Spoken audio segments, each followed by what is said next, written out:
আসসালামু আলাইকুম বন্ধুরা, একটা গল্প বলবো, শুনে যাবা দয়া করে। একটা ছেলে অবিবাহিত আর একটা মেয়ে বিবাহিত।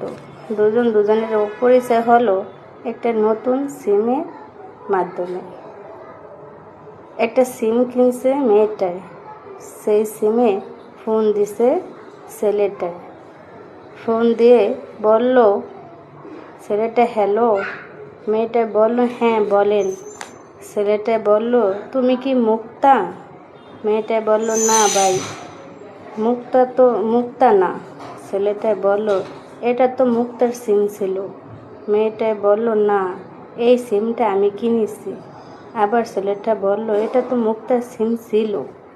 মেয়েটা বলল জানি না এটা মুক্তার সিম কিনা, এটা আমি কিনেছি আমার আইডি কার্ড দিয়ে।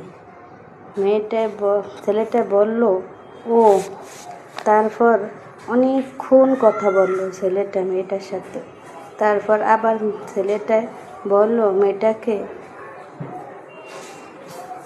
গল্পটা আবার দ্বিতীয় পর্বে শুনবা।